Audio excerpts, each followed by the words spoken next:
नमस्कार, मैं रीता उपाध्याय प्रयागराज से अपने चैनल समृद्ध कथा @प्रयागराज के माध्यम से आपको कहानियाँ सुना रही हूँ। बात उन दिनों की है जब पशु पक्षी भी मनुष्यों से बात किया करते थे। एक बार जब भगवान श्री राघवेंद्र अपने दरबार में विराज रहे थे, तब एक उल्लूक और एक गिद्ध उनके चरणों में उपस्थित हुए और बार बार उनके चरणों को बारी बारी से छूने लगे। प्रभु के द्वारा कार्य पूछे जाने पर गिद्ध कहने लगा, आप देवताओं तथा असुरों में प्रधान हैं। बुद्धि में आप बृहस्पति और शुक्र से भी बढ़ चढ़कर हैं। साथ ही प्राणियों के बाहर भीतर ऊपर नीचे सर्वत्र की बातें जानते हैं। प्रभु, इस उल्लू ने मेरे अपने बाहुवीर से बनाए हुए मकान का अपहरण कर लिया है। मैं नाथ आपकी शरण में हूँ, आप कृपया मेरी रक्षा करें। गिद्ध की बात समाप्त भी न हो पाई थी कि उल्लू कहने लगा, महाबाहु राम, इंद्र, चंद्र, यम, कुबेर और सूर्य के अंश से राजा की उत्पत्ति होती है। उसमें मनुष्य का अंश तो थोड़ा ही होता है। फिर आप तो सर्वदेव में साक्षात भगवान नारायण ही हैं। इसलिए आपसे परे तो कुछ है ही नहीं। नाथ, सबके स्वामी होने के कारण आप हम लोगों के भी स्वामी तथा न्यायकर्ता हैं। देव, घर मेरा है और यह गिद्ध उसमें घुसकर नित्य प्रति मुझे बाधा पहुंचाता है। इसलिए स्वामी, इसे शासित किया जाए। इस पर भगवान ने गिद्ध से पूछा, अच्छा, तुम यह तो बतलाओ, तुम उस मकान में कितने वर्षों से रह रहे हो? गिद्ध ने कहा, प्रभु, जब से यह पृथ्वी मनुष्यों से घिरी हुई प्रकट हुई, तभी से वह घर मेरा आवास रहा है। इस पर प्रभु ने अपने सभासदों से कहा, सभ्यों, यह सभा नहीं जहाँ वृद्ध न हो, वे वृद्ध नहीं जिन्हें धर्म का परिज्ञान न हो, वह धर्म भी नहीं जहाँ सत्य न हो, और वह सत्य भी नहीं जो छल से अनुविद्ध हो। इसके साथ ही यदि सभासदगण सभी बातों को ठीक ठीक जानते हुए भी चुप्पी साधे बैठे रहते हैं और यथावसर बोलने का कष्ट नहीं करते, तो वे सभी मिथ्यावादी ही समझे जाते हैं।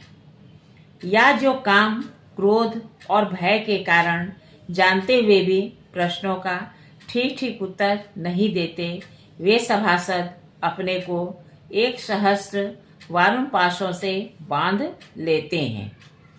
उन पाशों में से एक पाश 1 वर्ष पर छूटता है।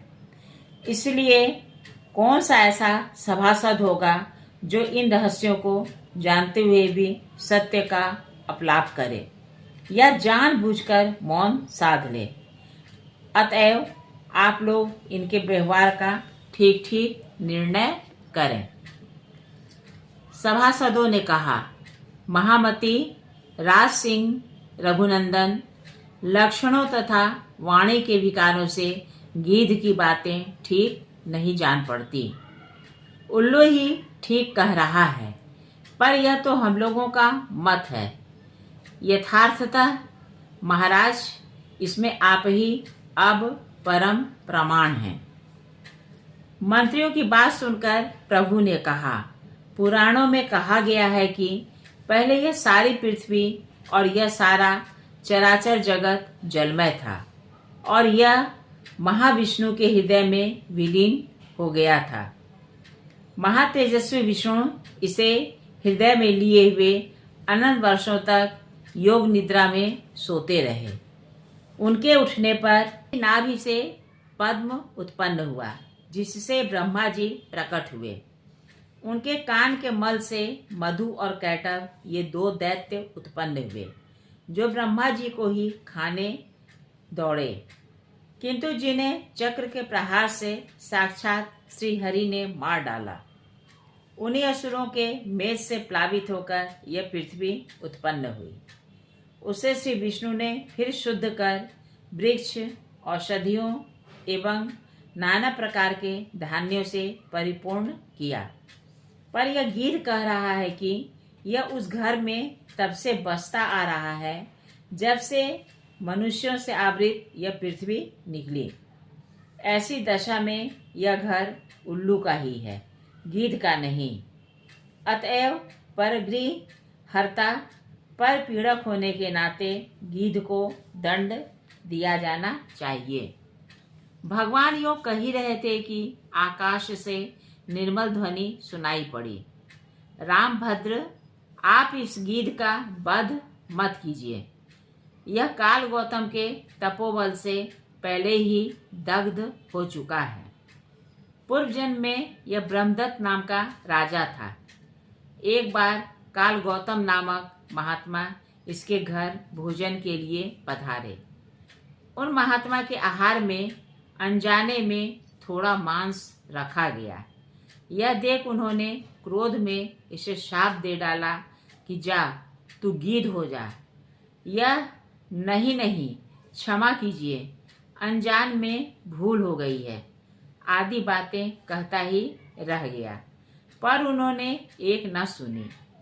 अंत में शाप की अवधि करते हुए उन्होंने कहा कि अब इक्ष्वाकु कुल में महायशा राजीव लोचन श्री रामभद्र प्रकट होंगे और वे तुम्हें अपने हस्तार बिंद से स्पर्श करेंगे, तब पुनः तुम्हें दिव्य शरीर की प्राप्ति हो जाएगी।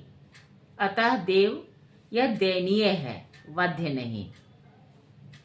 इस अंतरिक्षगत अशरीर वाणी को सुनकर भगवान ने ज्यों ही उसका स्पर्श किया, गीध ने घृणित शरीर त्याग कर दिव्य गंध से लिप्त दिव्य पुरुष का रूप धारण कर लिया और राघव साधु साधु धर्मज्ञ रामभद्र साधु, आज आपने मेरा घोर नरक से उद्धार कर दिया, मेरे शाप का अंत कर दिया।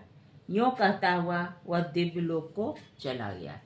कहिए मेरे श्रद्धालु श्रोताओं, आपको मेरे द्वारा कही गई यह कथा कैसी लगी? अगर अच्छी लगी तो कृपया इसे लाइक और सब्सक्राइब कीजिएगा। नमस्कार।